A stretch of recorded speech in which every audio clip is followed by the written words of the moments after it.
Welcome to the 3030 Health Podcast. The following discussion is for education and entertainment. It is not intended to diagnose or treat disease. Please do not apply any of this information without first discussing it with your doctor. Here is your host, Dr. Ruiz. Hello everyone, super excited for my guest today. Jason Prall is a longevity and optimal health practitioner who works with individuals around the world to provide solutions for those struggling with weight loss or suffering from complex health issues. As a nationally recognized speaker and host of the You Optimized radio show, he has been able to share his unique and innovative approach with a global audience. His newest endeavor is the Human Longevity Project. Filmed over 2 years and in over 50 locations, the documentary series seeks to uncover the key lifestyle, environmental, and physiological components to avoid chronic disease, increase health span, and put the brakes on aging in our modern world. I hope you enjoyed the show.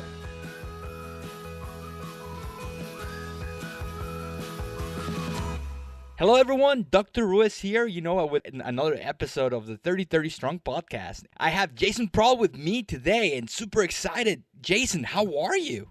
I'm doing well. How are you? Pretty good, man. It's just a crazy day at work, and now we're ready to talk about the Human Longevity Project. Before we start talking about all this cool stuff that you're doing, why don't you tell us your hero story? How did you get into this space?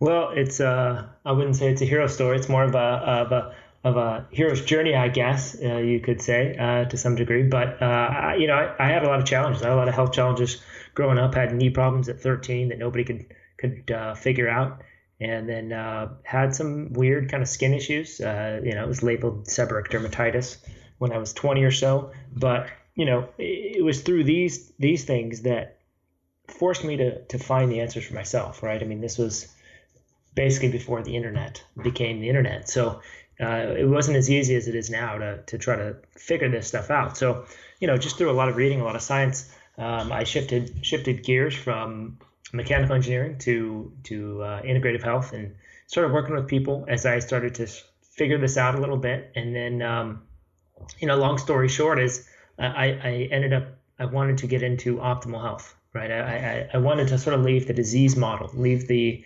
integrative model, even though that's critical at this point for us to continue to pursue a better mode of disease care, right? And this is where integrative medicine, functional medicine, we're getting so much better at that, and the movement is growing so strongly, and it's fantastic to see. But for me, what suited me more was to teach people how to live in a more harmonious way, right? To avoid disease, to not only help correct disease and imbalances and dysfunctions, but also to kind of work with those people and teach those people that don't have a disease yet, that only have maybe minor symptoms that can't really be labeled or described, and for those that don't have disease and want to avoid it, right? So that's kind of really where I started, where I ended up, and so it's kind of where I live now. It's sort of in this optimal health lifestyle medicine. So, I started this podcast because this is what got me into my career. I just graduated from naturopathic medicine, medical school, and I was working at a level 1 trauma center for kids in Orlando, Florida. And I know that emergency medicine and the things that we can do in that emergency department are near miraculous. We can do a bunch of cool shit with modern medicine. But when it comes to things like cancer, when it comes to things like autoimmune disease, we suck. And I wanted a career that would allow me to actually remove obstacles to health. And I decided to do this podcast because it's like the movement has advanced so rapidly, and we left so many people behind that are just becoming aware of this. And back in 2008, when we were asking about are potatoes paleo? And now it's like we're talking about I was having a conversation with one of my friends on the way at work about UCAN and super branch glycogen, and imagine if we have to start a conversation there. So before we continue digging into what you have discovered, okay? As a new listener, let's say no one has ever heard about the integrative model of medicine. How would you describe what we are trying to do, what we're trying to advance, to someone that is just used to the 5-minute visit to their practitioner and the script and thank you, ma'am, and see you later in 6 months. Right. Yeah. And it's a good question because it's actually I would say it's undefined right now. And what I mean by that is that we're still trying to figure out what the heck we're doing in this sort of integrative space, right? Because we have all these sort of similar but different branches, right? You can take naturopathic medicine, which has its own sort of foundations and ideals about how to think about things. Then you can look at acupuncture, which you have sort of these integrative acupuncturists which have their own little sort of system. Then you have chiropractors who are also working in an integrative way that have their specialty, and then you have like sort of the founder of sort of complementary medicine being Andrew Weil, which is to say that you can take Ayurveda, you can take traditional Chinese medicine, you can take acupuncture, you can take naturopathic medicine, you can take any and all of these things and use them, assuming you have the knowledge as a doctor or practitioner, and use them in various ways when the situation is called for. And so I think we're still learning, right? But I would say this sort of functional integrative philosophy or methodology is really trying to get to the root of the problem. So instead of looking at the symptoms, whether it be heartburn or whether it be chronic headaches, migraines, digestive issues, instead of looking at that and labeling it a disease, something that you have that we have to treat, we're not the proper way for integrative, functional, complementary, naturopathic medicine is not to look at a disease and label it, but rather to understand the characteristics of the dysfunction or imbalance and say, okay, what's causing that, right? And this actually comes back. This is what was really cool when I got into this functional integrative medicine model was I actually saw my engineering training come into play. And there's something in engineering called the 5 whys. In other words, if you're engineering anything, a building, a car, a plane, whatever, and something goes wrong, you ask why. Okay, why did this happen? And then usually you'll get an answer, right? And somebody ordered the wrong part. Okay, well, why did that happen, right? And so, in other words, if you keep tracing it back, generally it's about 5 times that 5 whys that you will get to the root of the problem. And I found this to be fairly true in integrative functional medicine, which is, okay, I've got digestive symptoms, right? Gas or bloating. Okay, well, why? Well, it looks like you have an imbalance in the gut bacteria. Okay, well, why? Well, it turns out you had antibiotics. Well, why? Because you had, something else going on, right? So if we keep asking why enough, generally we come back to the root of the problem. And what I've found is that the root of the problem is always in lifestyle. And in that sort of lifestyle aspect of things, I will say that includes mental frameworks, right? How you think about the world, how you think about yourself. It includes emotional stuff. So do you have traumas from early on? Are you, dealing with things in an emotionally sort of chaotic way, which is going to throw off your nervous system, right?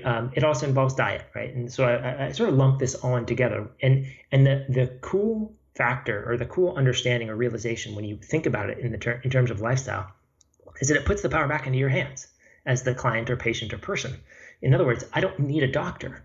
I just need to understand why, what in my lifestyle is out of balance, right? And how can I correct that? Now, that's not to say that doctors and practitioners aren't useful. In fact, I think they're more useful now than ever, and that's because we're so far out of balance. So this is where I think that integrative functional medicine stuff can really, really help out, is because we're so far off kilter. We basically bought, we all have 1975, Dodges, and we haven't taken care of them, right? So then we didn't maintain it. So now it's going into the shop and it's a mess, right? So this is where doctors and practitioners can really help us out. I'm for everything. I'm for pharmaceutical medications when necessary and when appropriate, hopefully in a limited fashion and only when necessary and for a limited time.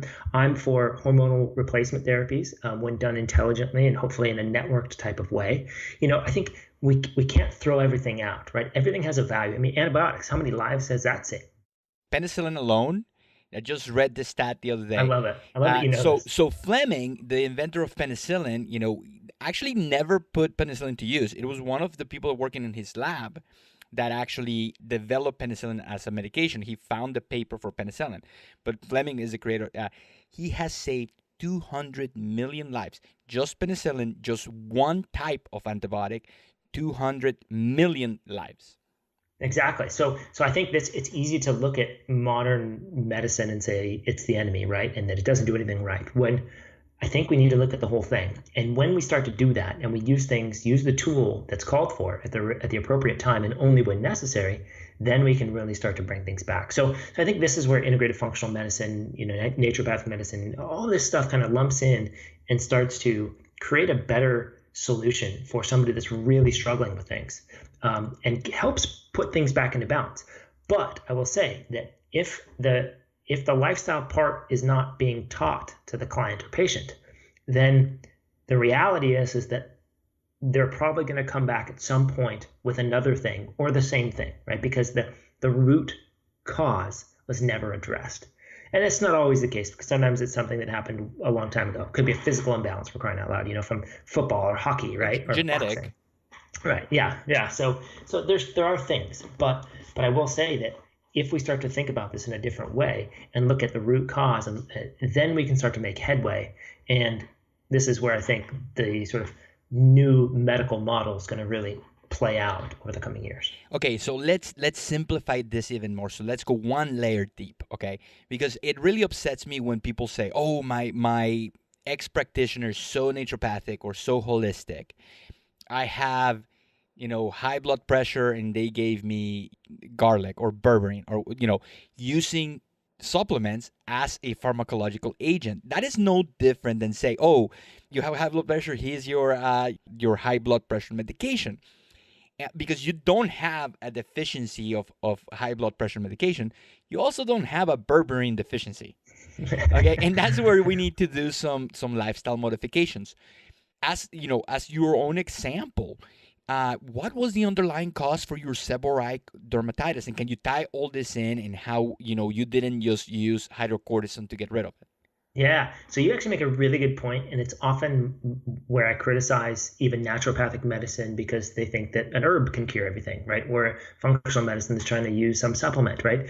And there's nothing wrong with the practices. It's always the practitioner that's not implementing things as they probably should, right? So I think you're dead on correct, and I love that you said that, because there's so many things that can be going on, right? So for me, what I recognized with my skin issues, and oftentimes we have to look at this like an onion.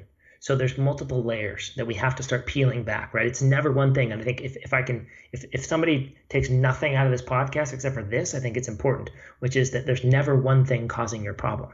It's almost always so many things, 2, 3, 10, and that's okay. And as you start to peel back the layers, the symptoms may decrease, or they may go away after the third layer, but you still got 4 more to go, right? And things haven't developed yet. So there's multiple things, and for me, that was definitely the case. There was, this was in 2000-ish, 2001.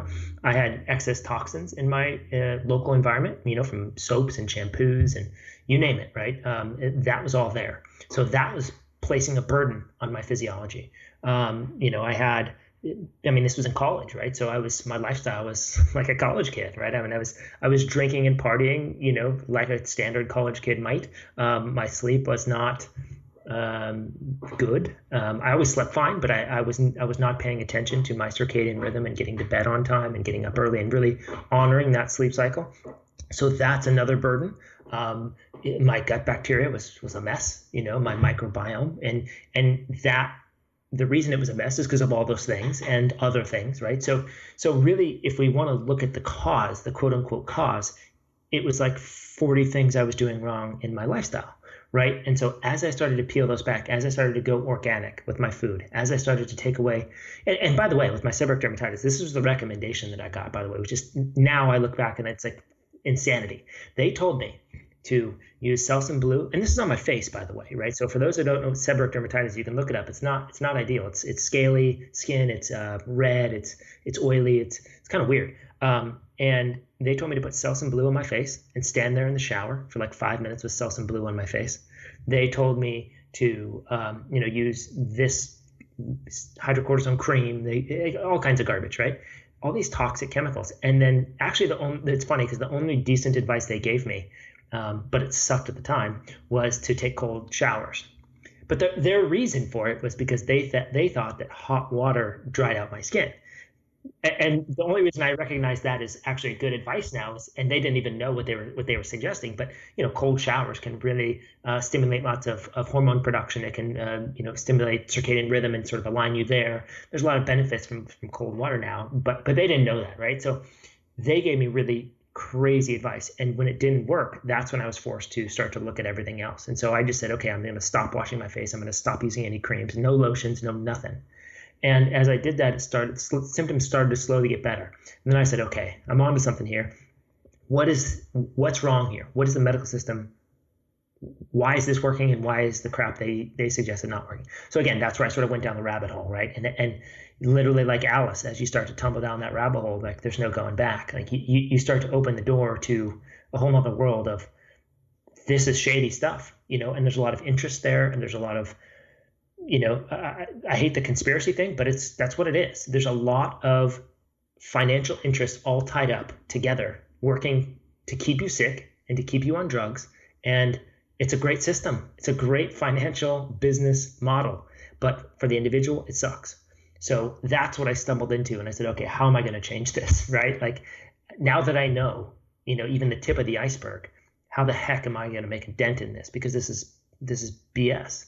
Right. And so that's how I unwound it. And then again, and for me, I was 21-ish, something like that. So for me, it's been a 16-year journey of continuing to learn. So I think this is the other big thing for people, is that if you're dealing with some sort of symptom, I would recommend that you look at it as a teacher for you, right? Because that's what it was for me. And that's what it was for a lot of my clients that I work with. When you view it as a teacher, a mother, if you will, to teach you how to live in more alignment and more harmony with yourself and with the people around you and with the earth itself, then things start to correct. But if you look at it as something you have to get rid of, something that's a pain in your ass, and that you got to get it away from you as fast as possible, you're going to struggle with it, because you're being shown something.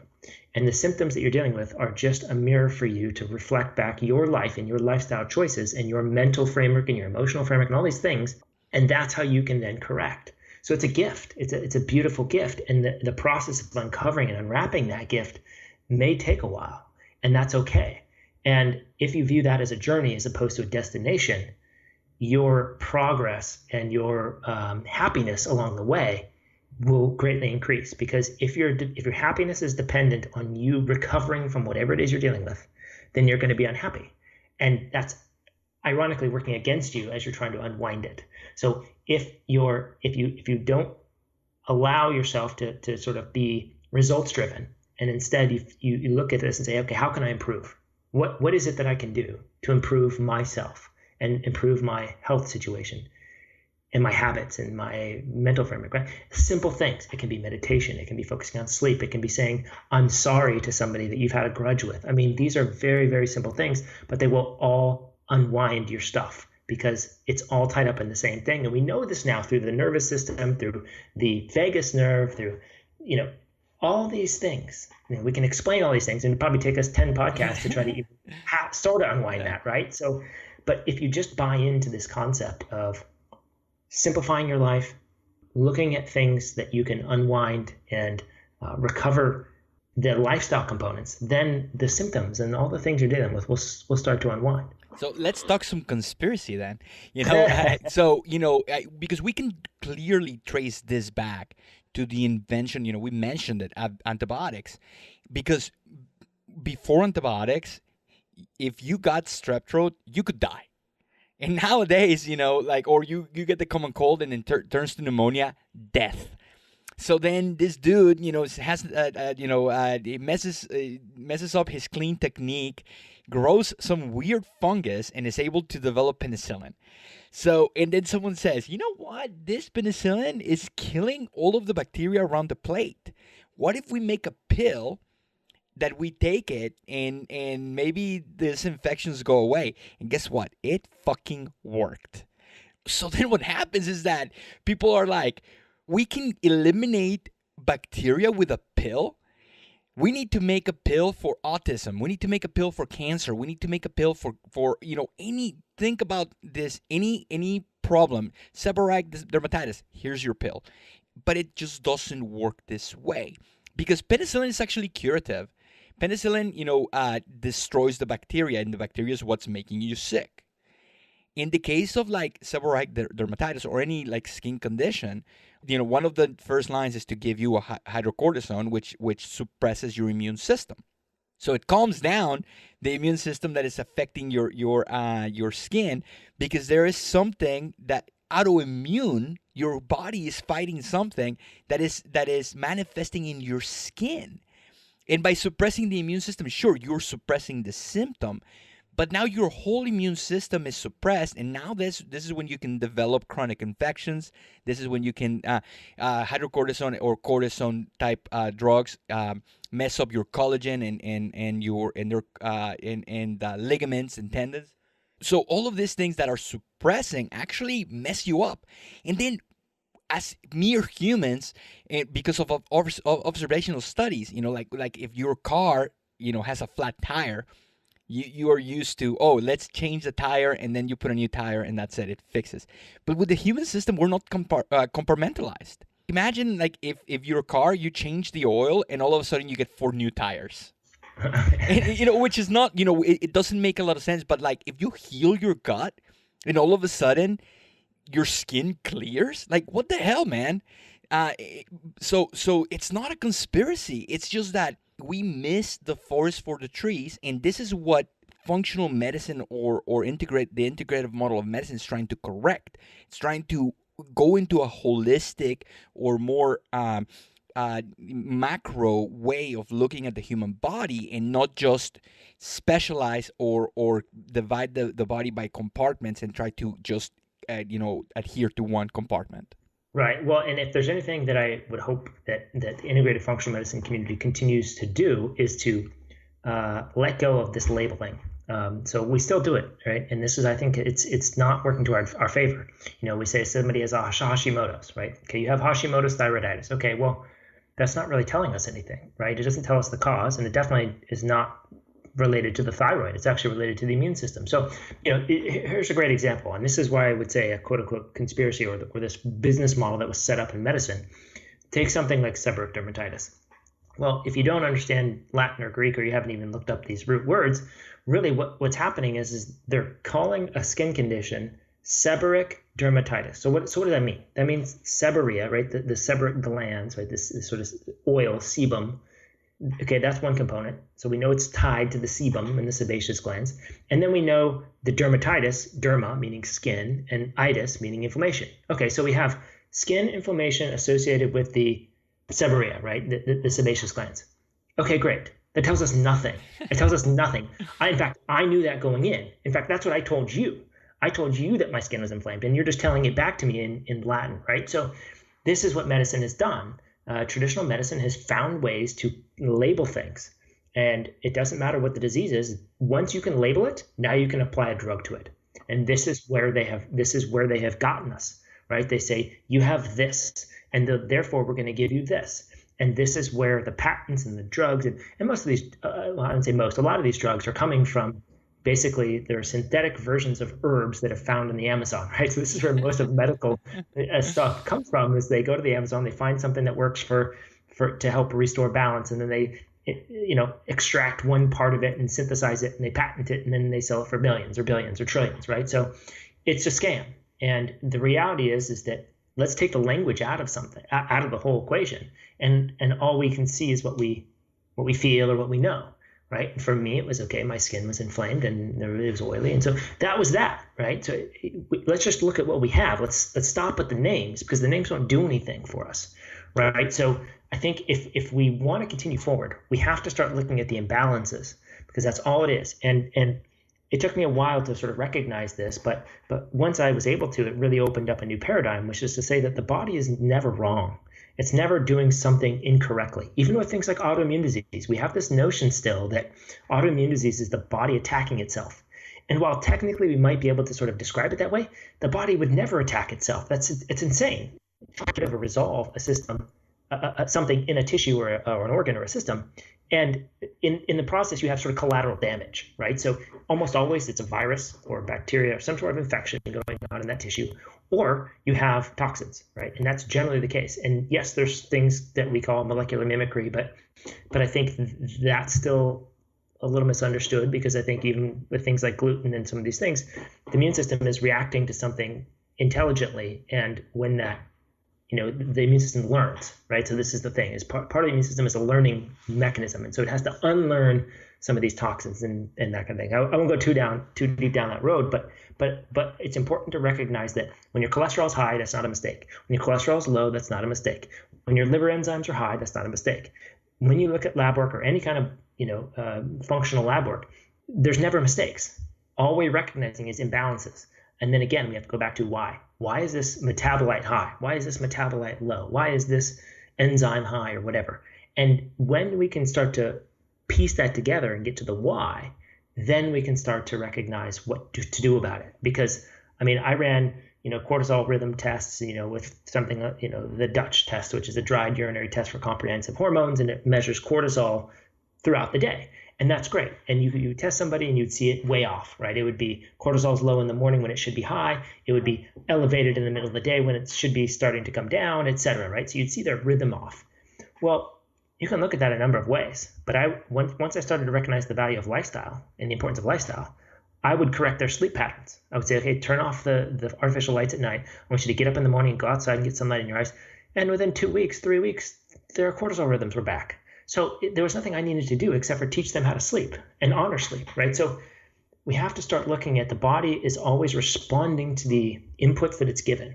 And if you give it negative thoughts, if you give it no sleep, if you give it, emotional and mental stress all day, if you give it crappy food, if you give it toxins, these are going to have consequences, and the body's going to try to respond to keep you in balance. So, there's a lot of medical practices and practitioners out there that understand this, but very few of the people understand this. And if you don't understand that, and if you don't trust the body, there's two things that happen. One is that you're inherently unconfident that your body can help you, right? You're sort of blaming your body for things. And the body's going, hey, you're giving me shitty inputs. I'm doing what I can. I'm keeping you going. Don't blame me. It's you, right? So it flips the paradigm. And the other thing that happens is that now if a practitioner or doctor is not on that page as well, that the body doesn't make mistakes, and then all of a sudden they're going to lead you down some road and you're not going to know how to look at that, right? So we have to recognize that the body never makes mistakes. Never. Is a difference between an adaptive state and a maladaptive state. Like, for example, you have a kid, they wake up ready to go to kindergarten, and they're given fat-free milk, and they're eating their high sugary cereal for breakfast with some orange juice on the side. And then you put them into a classroom, and they sit down, and now they have to sit still and pay attention. Yeah. So now this kid is going to be labeled as, oh, you have ADHD, No, it's not a maladaptation, it's the right response to the input that was given to this kid. And we see this over and over and over with so many disease processes. How can we, because I go to my practice, and I sit down and I see patients all day, and I am doing all of these things for my patients. I am always thinking about the difference between a maladaptive state and a correcting the environment and the response to the environment. I'm always thinking about removing obstacles to health. How can we as practitioners make this message clear and have a really linear or like a distinctive way of saying, listen, this is what we're doing. This is not just woo-woo medicine or quackery. If you look at this in a certain way, you can see that the paradigm is completely different. And there's people that want this medicine, functional medicine or complementary medicine, the integrative medicine. And there's people that don't. And that's their prerogative. But how can we make sure that we're going to be doing this for patients? I think the best thing we can do sort of as practitioners is to help educate the patient or the client, and put them in a state of I mean, it's hard because we don't want to take responsibility. That's one of the biggest problems we have in our society or culture right now, is that we want to look outside of ourselves for the answers. And I think there's a lot of reasons for that, but ultimately, I think we have to help our patients and clients take responsibility. And when they can own it, only then can they really make headway. Because if they're not owning the responsibility of improving their health, I mean, look, no doctor or practitioner heals anybody or anything. The body is the healer, right? I mean, That's the this is truth, what man. you and I don't do anything Nope. to the actual healing process. When somebody breaks a bone, what do? You coach it? I mean, you don't supplement it. You don't do anything. You let the body do its magic. So I think we have to humble ourselves as practitioners and doctors and recognize that we're just there as a guide, as a tool for the patient or client. And we have to get them to understand that it's their body that's going to do the healing. And in order for that to happen, they have to make decisions that are different than what they made before. And if we're not helping them recognize that, then I think we're going to be fighting an uphill battle every time, right? And I've had clients like this that don't take responsibility, and we'll do something to intervene, and it'll help them a little bit, and then they'll feel great, right? And they're coming back to me and like, oh my God, I feel so great, thank you, right? And then 2 weeks later they'll email me again and say I feel like crap again. And I said, okay, well, what's going on? What do we do? What are we doing in our environment? What are you doing, right? How can we understand what's happening? Because healing isn't a state that you just snap into and everything resolves if you don't change the way you behave. So I think we have to help them understand that if they want to take ownership of this, then they have immense power to heal. But if we're looking outside of ourselves for the answers at some doctor, and I don't care what kind of doctor they are, that they're going to fix us, then it's really not going to do much, right? So I think it's hard because we have to take responsibility. We have to help our clients take responsibility. But if we can start to do that, I think that's where the real changes occur. And there's an odd part of this as a practitioner or doctor where sometimes you just need to make somebody feel a little bit better and then they start buying in, right? And so there's sort of a game we play as doctors or practitioners, which is say, hey, look, I'm going to help you get to this point. But it's not going to be me fixing you. It's let's get you going, and then you're going to sort of take the momentum, right? And that's where we use pharmacological agents, supplements, Absolutely. and Hormones, these are fantastic for that. yeah, and and there's a little dirty secret within medicine that, like you said, we're not doing anything and we're making it up as we go. And it's a numbers game. Like for example, I'm gonna give you a quick little example. With Hashimoto's thyroiditis, autoimmune disease of the thyroid, where the body is attacking the thyroid and it shuts it down. Well, there's a parallel to this autoimmune condition, and it's like the flip. It's like the complete opposite, where it's Graves' disease, which is autoimmune hyperthyroidism.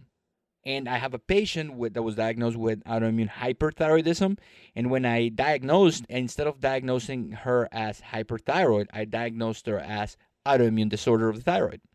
When the radiologist, I asked for an ultrasound, and when the radiologist saw the ultrasound, the radiologist on the report was like, oh, we see nodules and heterogeneous ecotexture consistent with Hashimoto's thyroiditis.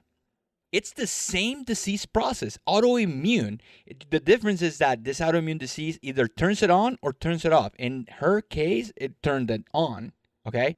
By looking at the thyroid, this professional that looks at thyroids in and then out, they can't tell if it's hyper or hypo. Of course, if they saw the labs and they saw that the TSH was completely suppressed, they would have said, oh, this is Graves' disease.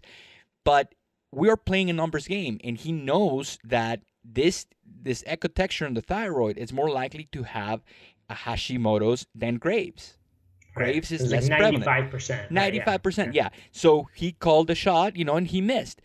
As a practitioner, we're just trying to make sense of what we see, and we try to reestablish the conditions of health to allow your body to heal itself. That's all we're doing, okay?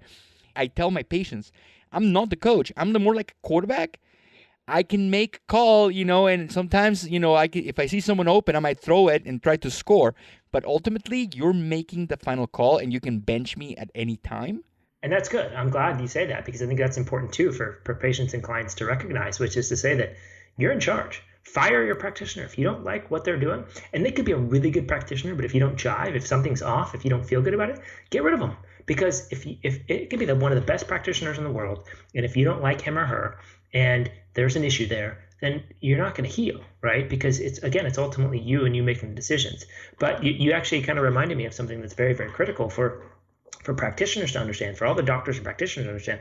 One of the things that I would do is when I would get somebody coming to me for whatever it was, I could basically assess what was wrong with their situation. In other words, I could assess what was what they were doing wrong to create the paradigm that they were dealing with, right? The symptoms, the dysfunctions. And I didn't need lab work for some of these people, but I would run it anyway. Even though there was a little bit of a cost, I would try to respect that, not overblow the cost here. But there's something really powerful for the patient and the client. And I knew this from my own stuff because I would run my own labs on myself. When you can see the results of something and you know that there's something sort of justifying the way you're feeling, there's something liberating about that. There's something like, okay, we got to something here. We can see it on a lab. We can see the numbers, right? And not only that, as you make the changes, it's almost like, when you're bench pressing or something, you put up a bench press and then you work out really hard for the next 3 months and you go to try to set a new bench press record. You're trying to improve, right? So there's something really cool about measuring something and trying to move it in the right direction. So I think this is where some of this functional lab work can be really, really effective, even if you already know what's going on. So I would run labs. I'd see what's going on, like the circadian rhythm test, right? I would run that test, and it shows lots of other things too. So it was valuable in that regard. But I knew their sleep was a mess because they told me how they lived, and I said, okay, well, yeah, your circadian rhythm's off, and you feel like crap because you're doing everything wrong. All I need to do is teach you how to do it, and you'll be fine, right? But it became very powerful for me to run that lab, see a few more things, show them how off their cortisol was and their melatonin rhythms were, and then make the adjustments, because now I had sort of lab work in my back pocket to show them, right? And so it did two things. It showed them exactly what was off, and then also gave them something to shoot for. And then when we would retest, now when they saw that it improved, they got a picture of, okay, I felt like crap, and this is what the cortisol rhythm looked like. I made these changes. The cortisol rhythm improved. I felt better. Okay, I know how this works now, right? So it sort of just gives you verification. And I think this is sort of a game you can play as a practitioner, not to game anything or make more money, because you don't really make more money when you run some of these labs, but it's more of like this ace up your sleeve that you can really condition your clients or patients to make the changes that you already know they need to make, but now you have data to sort of back up your experience, right? So and it can bite us in the ass too, because like for example with food allergy testing, like whenever a patient comes in, I work with Dr. Alan Christensen, and who does a lot of thyroid endocrinology stuff, and if I have someone with autoimmune thyroiditis, I know they have some level of autoimmunity, and we need to change their diet. Period. The end. Right. They lost their tolerance, right? Their tolerance is lost, so you got to recover that. Yeah. So I would rather say, okay, you're gonna go off of wheat, eggs, and dairy. Numbers game. Those are the most common food allergies that I get whenever I test someone. Okay. Then run a panel, and then for some reason you don't come back positive for wheat, dairy, and eggs, and maybe that's the thing that's making you sick. I know that you're not going to, have any, those are not essential for life, and going 30, 60, 90 days without them, you're going to get better. And if I run the lab and for some reason you come back positive, now you have a paper that says, oh, I'm not allergic to wheat. I'm going to continue eating it. So we, it's like, that's why you have to trust your practitioner. That's why, there is nothing more amazing than running an ultrasound on someone that had nodules, and then a year later, I know they're going to be regressed. I know that ecotexture is going to be gone and is going to be homogeneous. But showing that patient, hey, that this past year where you're like being a pain in the ass with your server, asking if they have gluten-free bread, being a pain in the ass at parties, saying, hey, sorry, I can't have a cupcake, it all fucking paid off. You don't have nodules anymore, and it's so amazing. Yeah, absolutely. And I think there's another component to that I think we need to recognize. Okay, so everybody's looking for a diet, and from my experience, there's no diet that works, right? It's what is working for you right now today, and what is not working for you right now today, because it changes. And I know this because I had sensitivity to gluten, and I had physical symptoms that I could recognize very clearly from gluten with my skin. And I ran the genetic test, and I had 2 alleles that showed that I had inherited 2 alleles for gluten sensitivity. So I actually had the genetic predisposition, quote unquote, and I recognized symptoms. Then I resolved some infections, mostly viral, that were very hard to find because there's not good viral testing out there. What were they, if you don't mind sharing? It was a number of them. Human T lymphotropic virus was there. I had some sort of Lyme-like things going on. So Bartonella was there, which is, a parasitic type of thing. So there was a number of things going on at that level that when I really got down to it, and I found these through various weird sort of testing, not traditional sort of functional testing, but once I resolved the gut and got rid of these infections, and some of them were intracellular, right? So they weren't in the sort of gastrointestinal tract. But once I was able to sort of resolve those through natural means, things like medicinal mushrooms and other things, mitochondrial support, then my gluten sensitivity basically went away. And that showed me that I improved my tolerance. The immune system was sort of in a more balanced state. And when I ate gluten, now my body understood it. It understood that this is not a problem. But there's another component to that, which is to say that digestive enzymes started to come back. So this is a problem with glyphosate. Glyphosate actually screws up your digestive enzymes. It binds to the digestive enzymes and doesn't allow them to digest foods, proteins. So this is something like gluten. Gluten is a very long, complex protein, and we have to break it down into amino acids for it not to be reactive. But if your digestive enzymes aren't working because you have glyphosate and pesticide exposure, and the glyphosate and pesticide exposure is actually also causing leaky gut, and it's killing and disrupting your gut microbiota. Well, those are 3 things that are going to destroy your tolerance, create leaky gut, create immune system reactions because you can't digest your proteins and break them down. You now have leaky gut. The proteins are getting into your bloodstream. Your immune system is now out of whack because the gut biome, the bacteria, viral sort of components of the microbiota, are educating the immune system. So those are disrupted. So now we have the perfect mix just because of glyphosate, just because of a pesticide because you're not eating organic, or even when you are eating organic, you may still be exposed, becomes very tricky. And so when we start to unwind all that and get our immune tolerance back, get our gut microbiota balanced, get the immune system sort of reacting and responding in a favorable way, leaky gut's not there in a massive way. You don't have these tight junctions being sort of ripped open by various microRNA, et cetera. Then the food doesn't become the problem. So this is the analogy I give to my clients is that, basically when they come to me, their house is on fire, and the gluten that you're eating is gasoline on that fire. The eggs are the kerosene, right? And so yes, for you they're a problem. But what if your house wasn't on fire? You could throw gasoline on it all day long. It's not going to do anything.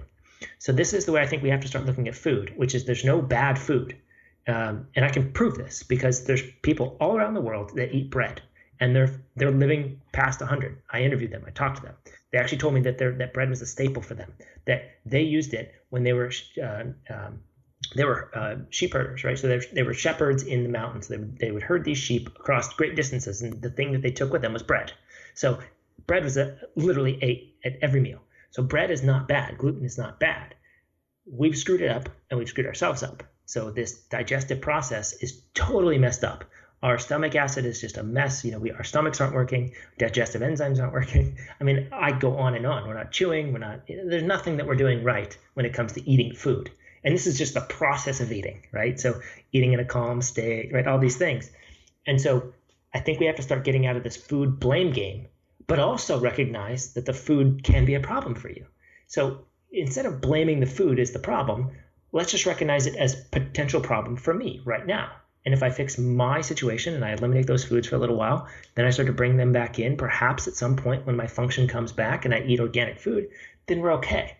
So, eggs are fantastically, right? I'm sure you would agree with this, that eggs are a fantastic 100%. Source of choline. Yeah, there you go. All this stuff, right? The B vitamins. But we've screwed up eggs. right? And the chickens that are producing these eggs aren't eating the right foods. All these problems.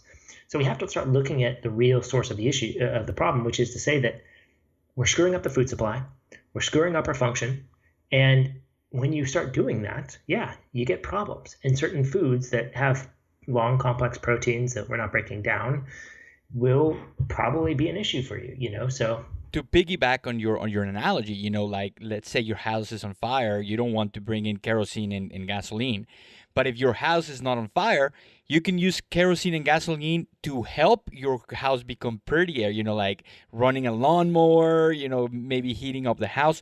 So yeah, if you're using them at the wrong time, you're gonna fuck up, but like for example, and then you have things like dairy, like dairy has whey, amazing for building muscle, casein, amazing for satiety. Lactose is it's the only beta bond that from a glucose and like a lactose molecule that humans can break naturally. All those things can be very inflammatory for the wrong person.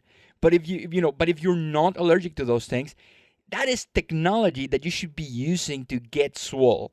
And I hate when people say, "Oh, we're the only mammal that drinks another mammal's milk." We're the only mammal that wears pants. So there's a lot of things we do. I mean, we're the only animal that cooks food, right? I mean, no other animal cooks vegetables, and yet we do, right? So and those are tools, and that's technology that we can use to live forever, to extend our longevity. It's just that people get upset when someone tells them, well, actually you can't, and then they get offended because no, I want to be super. Well, work at it, and eventually you might be. So, which bridges to the perfect segue to what is this? It's all over the face space, man. The Human Longevity Project, and you have pretty cool names at this documentary. So what can you tell us about it? Yeah, so the Human Longevity Project is an idea I had to kind of go around the world and talk to these people that are living the right way, right? I mean, it's so funny. There's a lot of sort of health gurus out there, right? And what I found was that there's a lot of health gurus in the longevity space. And I found that really ironic because if you're 48 or 36, like, 37 like me, or you're even 62, are you really qualified to talk about longevity?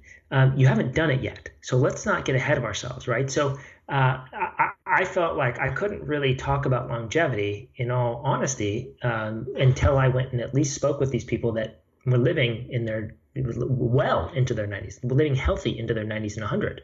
And I thought, okay, if I can understand their life and show that, then maybe I can at least talk about it from a third person perspective with some authority, because I'd seen it and I'd experienced it to some degree. So we went around the world and talked to these people in their villages and got an understanding of their life. And it's been fascinating. So we put that together along with like 94 experts, that many people have probably heard of. One of our mutual friends, Ari Witten, was in there talking about mitochondria, and I mean Jeff Bland from the functional medicine sort of god, and Rob Wolf, who's the first guy who ever gave me a chance. He's fantastic. Yeah, he's an amazing dude. Yeah, Atis Karazian's in there too. He's one of my favorites for those practitioners out there who like to learn. He's like the practitioner's practitioner, right? He's like the teacher's teacher. He's fantastic. So we got all these people. How many prescriptions did they average? Probably like 4 or 5. This is truly amazing. I mean, none, right? I mean, obviously that was the answer. But there was a lady that was 97 years old in Japan that doesn't wear glasses, and she can read the paper. She walks 3 or 4 kilometers to her friend's house, every few days. She was picking oranges off her tree at 95. She's still able to till up her soil. She's cutting down sugarcane with her little tool. I mean, these people are not just 90 and hanging in there. They're she's eating sugar? This was crazy, right? She's going to die. Yeah, right? So this is what was fascinating. I actually talked to them. I said, what do you guys do with the sugar cane, other than make, sort of sugar cubes, and they do brown sugar and that type of thing.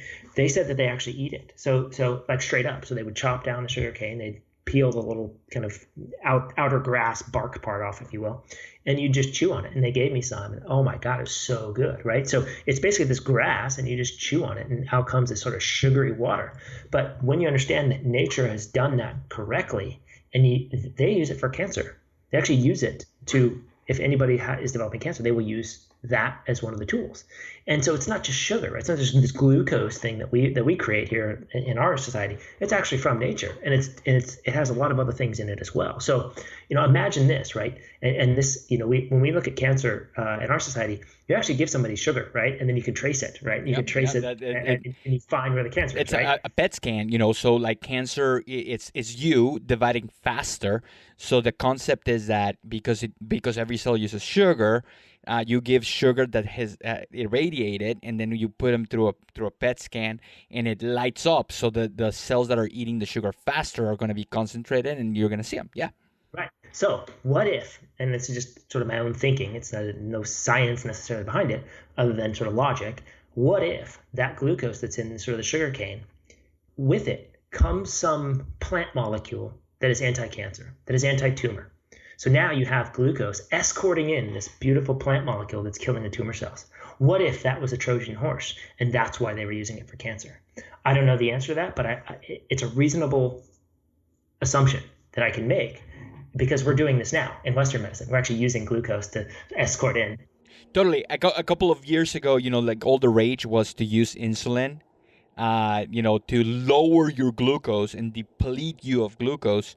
And now what we're doing is like we actually, like before chemotherapy, the new science is like saying, oh, we need to give you a bunch of glucose so you can uptake the medication. Like with a SIBO protocol, if you have bacterial overgrowth, you would give someone antibiotics to kill the bacteria.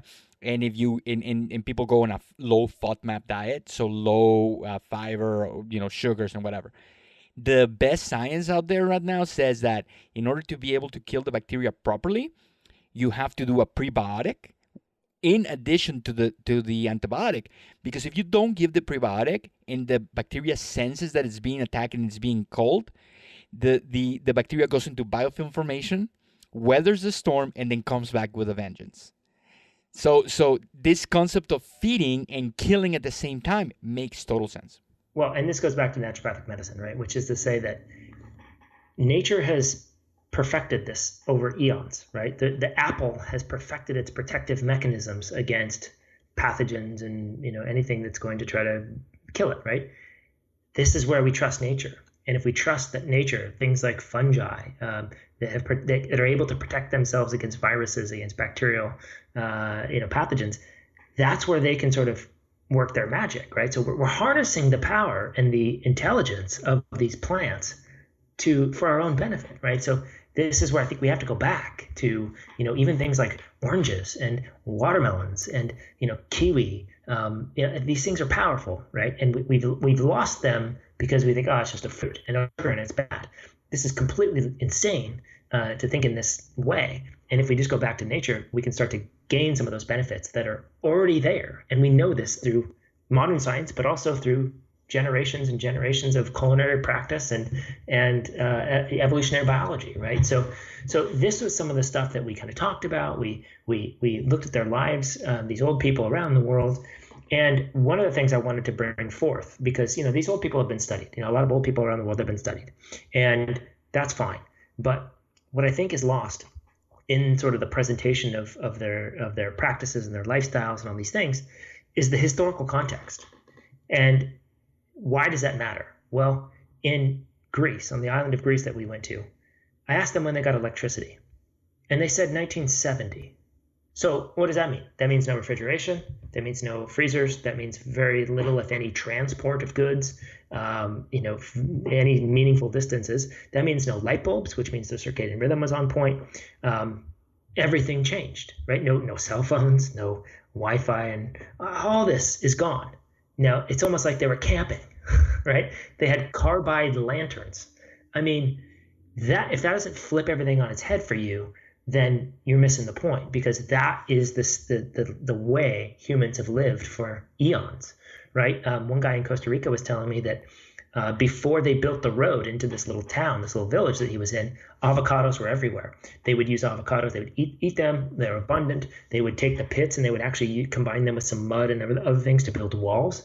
So they actually acted in that regard. They would feed scraps to the pigs and animals that they had around. Now, he said, when they brought the road in, all the avocados, not all of them, a lot of the avocados got shipped to the big city, which means they had a shortage, or they didn't have as many avocados, which means everything changed, right? And then recently, corn and beans and rice and everything starts to get shipped out because now we have an import-export business, this GDP nonsense that's changing the landscape of their own native corns and rices and beans. So now they're shipping them to China or somewhere else, and then, or actually I think they were shipping them to like South America and North America, and they were getting imported rice from China.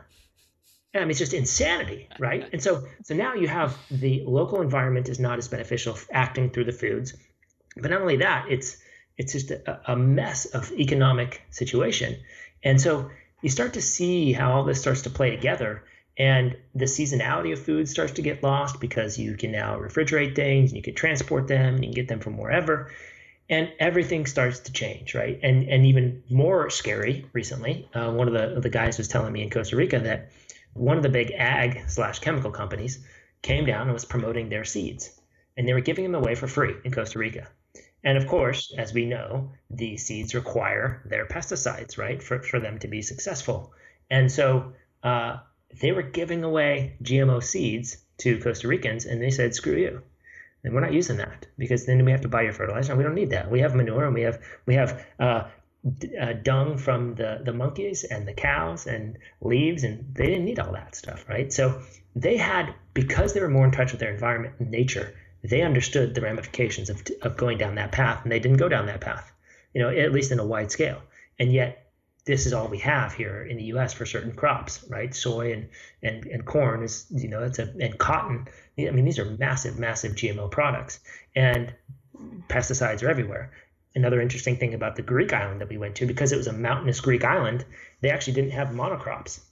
So because there was no monoculture there, no pesticides were really that useful because there was no big fields, right? So in other words, it's one of the few places that I've heard of, I know this is not the case in the US, that their bee honey actually did not contain glyphosate. Whereas there was a recent study done in the US that all the honey in the US they tested had glyphosate, no matter if it was organic, no matter if it was wherever, because bees go everywhere, right? So you start to see web application and web of dysfunction and imbalance that we've created. And this is where the historical context comes into play. And so we got a sense for that stuff, what that were like growing up. Did they vaccinate when they were young? Right? And so this is a big debate right now. Vaccines, are they good, are they bad, or whatever? And if we just step out of our cultural argument for a sec, and I just wanted to ask them if they had done it. And if the answer is no, then perhaps we're asking the wrong question. Perhaps the question that we should be asking is, do we even need this? Forget if it's bad or good. The question we should be asking, do we need this? And if so, which ones, and all that kind of thing, right? So it was very fascinating for me to hear that their parents didn't vaccinate them. Okay, and you're 100 and how old? 104? Interesting, right? So it's not to say that the vaccines are bad. I actually don't take that hard of a stance on it, but I do take the stance of we need to be asking the right questions, and we need to be looking at other cultures and other places around the world to see how they're doing it, because right now we're not doing it right. Our health is one of the worst in the modern world, if you will. Despite our long life, which we are pretty decent in terms of life expectancy, comparatively around the world, mostly because we don't have young people dying, which is a good thing. But we are probably, and I don't know if there's a study on this, but I would be willing to bet that we are the worst at extending life artificially through medications and drugs. Right? That's really what we're doing. We're losing quality of life, and instead we're getting an extra 10 or 15 years because we have all these medications. Well, fantastic. Now we're, spending thousands and thousands of dollars every year on this stuff. We feel like crap, and it just leads to a downward spiral of function, right? So who cares if you live to 85 if you felt like crap for the last 25? You might as well just call it 60, right? Because who wants to live like that?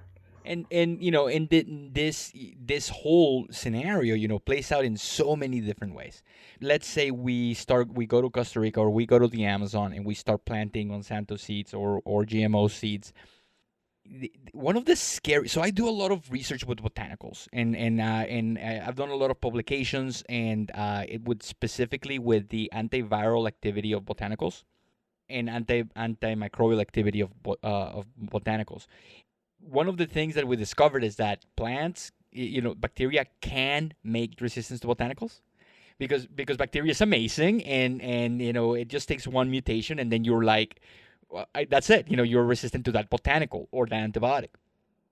But we can make synergistic blends with different types of botanicals that are going to attack the bacteria in so many different ways. And every time we add a new plant, we reduce the resistance by a millionfold. So by making synergistic blends, we can beat the bacterial resistance, which is the scariest problem that we have looming. And we created it. And right? We created it. Mostly created it. And the WHO is more worried about bacterial resistance than cancer at this moment. Right. And all of these plants that have not been tapped or that have been tested are probably going to come from the Amazon. And we lose those ecosystems, we're screwed, man. Yeah. It's that's the thing. We've really created an imbalance in our environment, which is then playing out in our bodies, right? And so, if we think about some of these people that lived in a different way, the types of foods they were eating. I mean, one gal was telling me that they were eating so they would actually a dengue fever, right? That's a common infection that they would get in Costa Rica. You know what they used? They used papaya leaf tea for about 3 or 4 days. You felt like crap. You were sick for sure, but papaya leaf tea for 3 or 4 days, and you're fine. So the immune system got the training, which is critical, right? Now you have more immune robustness. You have sort of this working out, this exercise effect of the immune system, but also you were able to assist and facilitate some healing aspects with papaya leaf tea. They would cassava leaf. They would use that in cooking. I mean, they used all kinds of crazy, weird plants and botanicals and fruits and tubers and all these things. And so, you start to look at things a little bit differently when you recognize the foods they were eating. And so they were probably doing sort of this combinatory effect that you're talking about in a natural way through food. So like I work at a virology lab, and when the Zika virus was around, like about a year ago, we were like, you know what? We need to prove that this works. And what we did, we looked at traditional tests, traditional texts for dengue. Because it's a filovirus type of virus, and the Zika is very closely related to the dengue virus. And we looked at what the traditional people used to kill dengue, because evolutionarily those two viruses are very similar. And we weren't going to start testing every single plant in existence. We needed to carve that out a little bit. Right, and somebody's already done the work. Yeah, and sure enough, without microscopes and laboratories, these traditional people knew that things like papaya leaf, things like hypericum, things like kill Zika virus. And we were able to prove it, and we presented it. And so if we can use this modern paradigm and this traditional medicine and merge the two, we can solve a lot of things. Again, killing a virus is easy, because it's just a mechanism and, attack the virus. What's difficult is this chronic disease, like chronic disease that we need to have this. We need to copy not just the traditional remedies, but we need to copy this traditional lifestyle. And I think you're very clear in your movie about doing this. Yeah, I mean, this is the thing. And I don't want to sound pessimistic or paint too dire a picture, but we need to do some unwinding at the generational level. For generations now, we've weakened our systems, right? And so and we know this through all kinds of research, that when her gut microbiota is out of whack, when she's taking antibiotics, or she's got immune system challenges and she has a child, the child actually has immune system challenges and gut microbiota imbalances straight out the gate, right? So they're already behind the 8 ball when they're born. And throw in some 288 toxic chemicals, I think, that the environmental working group found in cord blood. All of a sudden it's a mess straight out the gate, right? And so now what happens if you look at that over 3 or 4 generations? Now we're basically weakening the species, right? And I don't want to sound too dramatic here, but we know this happens. We know we get our mitochondria from mom, and if mom's mitochondria is not very good, then child's mitochondria is likely to be not very good.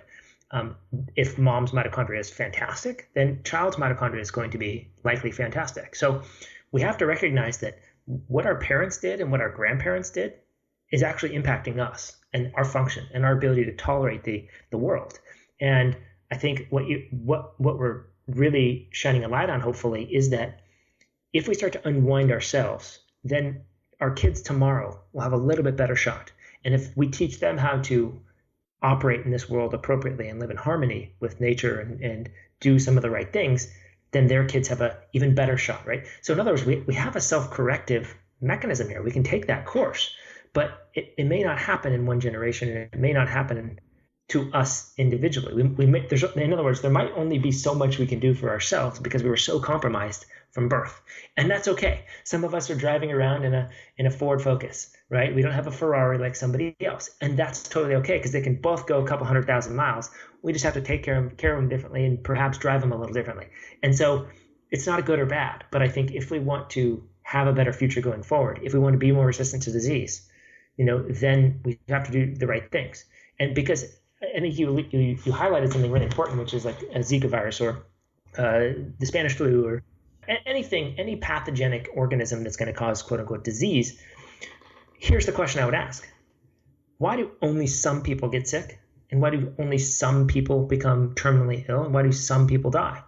It's not because this quote unquote Zika virus or HIV or I don't care what you call it, whatever disease, pathogen you want to name, it's not going to impact everybody. So the question we have to ask is why?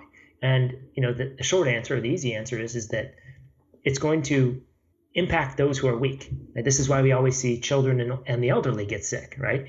And die in greater numbers because their immune systems just aren't as functional.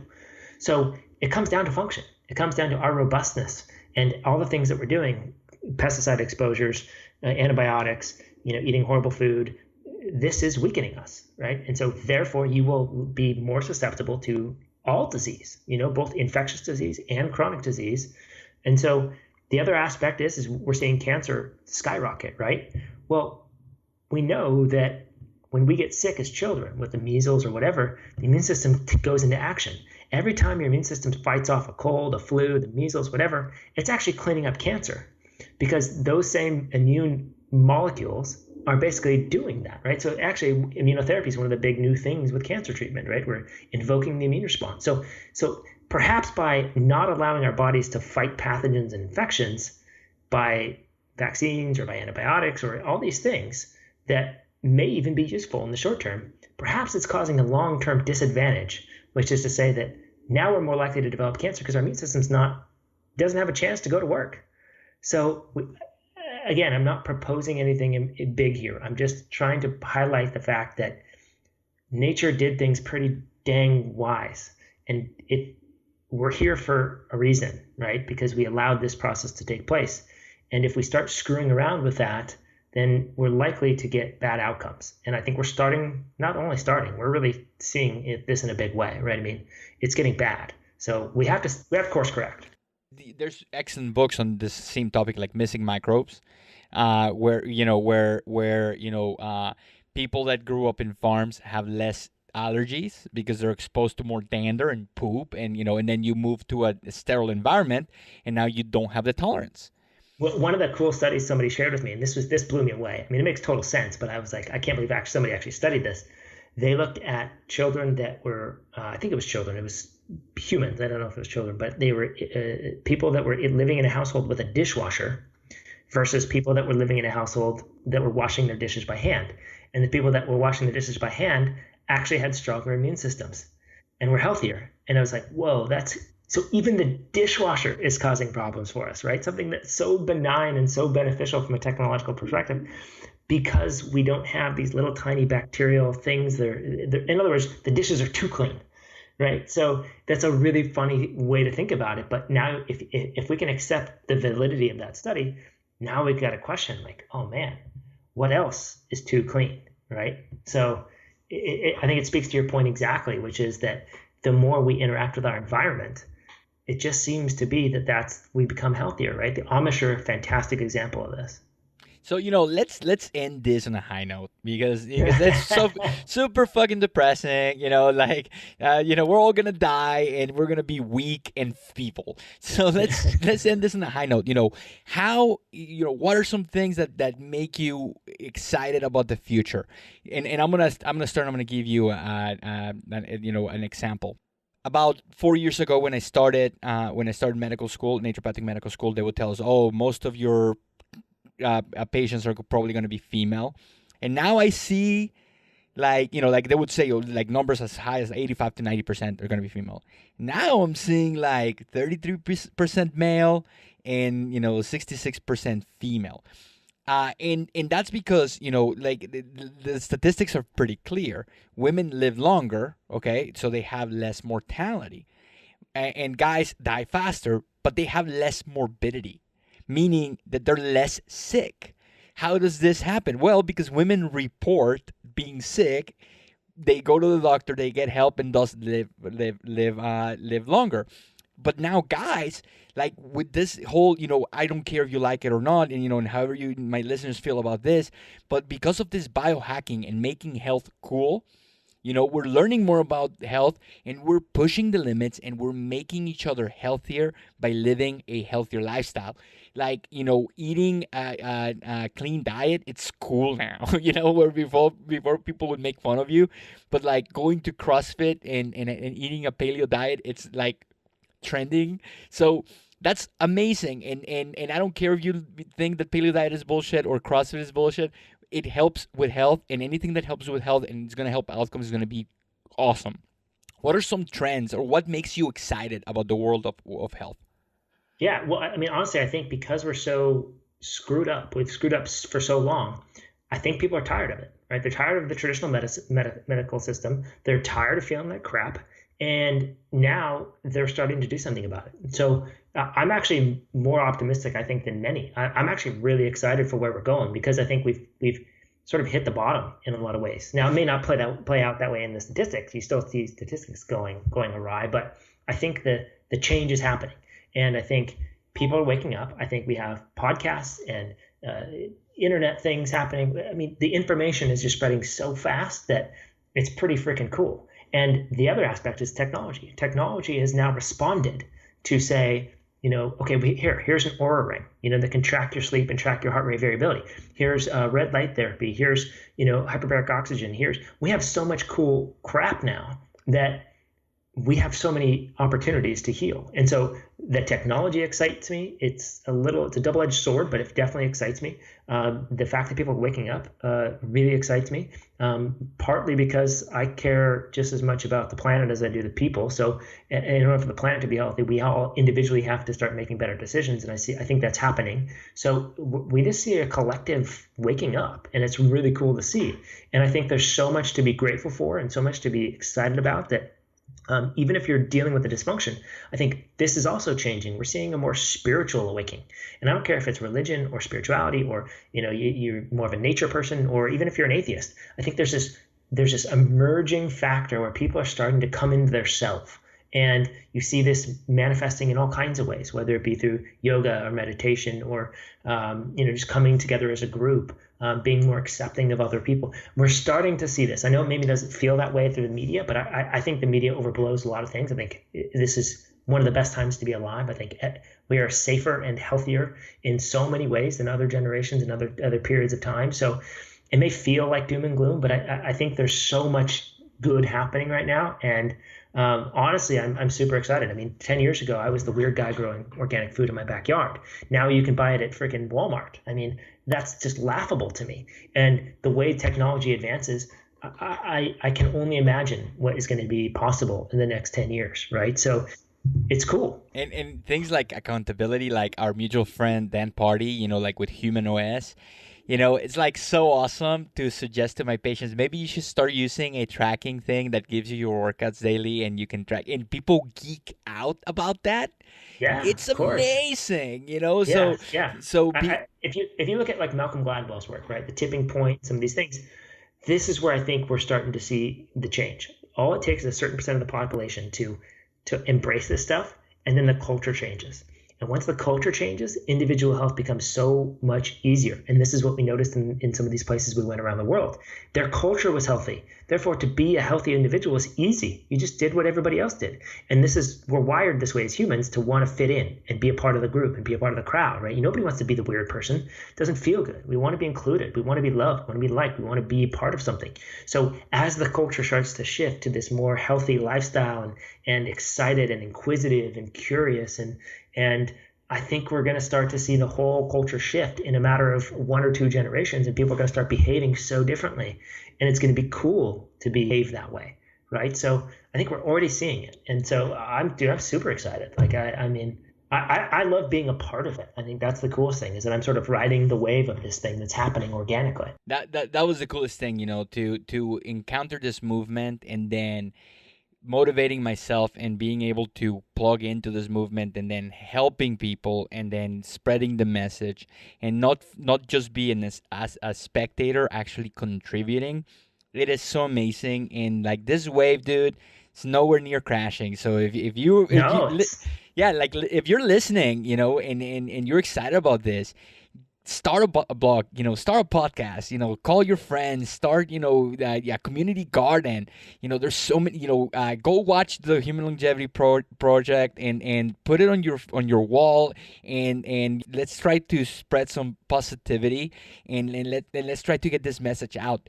Jason, where can people find you so they can follow your work? Yeah, so we're actually launching the Human Longevity Project. The official launch is in May, so early May 7th. We'll be releasing 1 episode per day for free.